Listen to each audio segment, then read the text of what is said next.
These Suez Canal memes.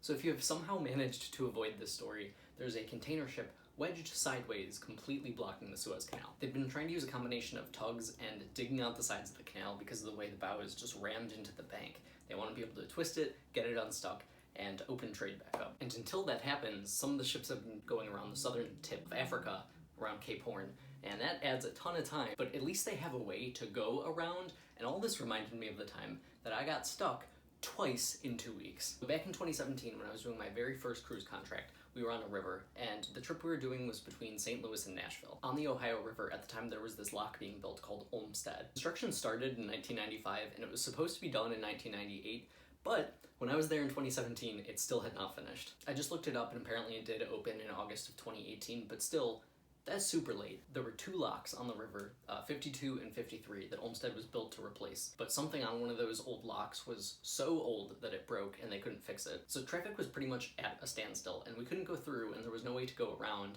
and we couldn't even turn around from where we were, so if we wanted to somehow go the other direction, it wasn't an option. The Ohio River is used a lot for shipping, so there are a lot of tugs and barges, and the way that the tie-off points were designed was for them in mind. So our ship was a completely different build, completely different design, and it really was not built for us. We managed to find one safe spot to tie off on, but over the 2 or 3 days that we were stuck there, more ships that were supposed to be going through were piling up. And it was actually really funny watching the way the different companies had their own little pods. So there were only a few points to tie off, and so one barge would tie to the shore, and then they would just stack up next to each other. Now, for us, we had a deadline because we had passengers to get off shipping.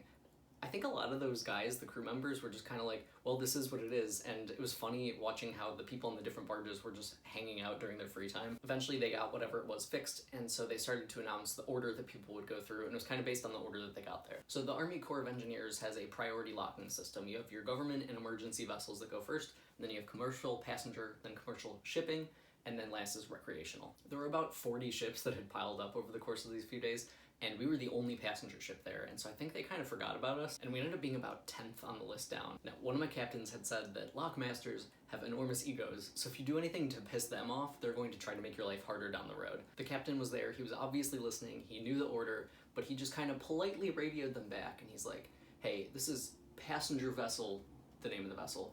I didn't quite catch that. And so obviously the lockmaster hears, oh, that's a passenger vessel. We were supposed to be first in the priority list.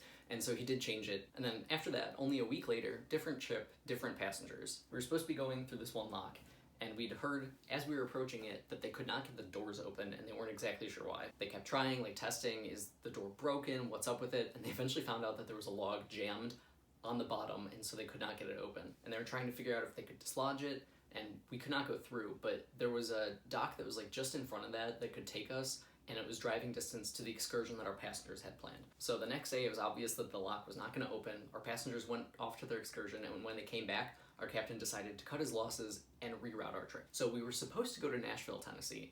Instead, had to go to Memphis, which is about a 2-hour bus ride. And all of our passengers had their flights, and so a lot of them were really not happy. So many of them demanded to leave a day earlier than they expected because they were so pissed off. But it ended up kind of working out for us because we had a third the number of passengers on board, so it made our turnaround day really easy and light, and then we had more time to do some deep cleaning. So I definitely do feel bad for all the ships who had to reroute around Cape Horn, but sometimes you just kind of have to go with what happens. And things are outside your circumstances, you just have to adapt. That's just what it's like on ships sometimes.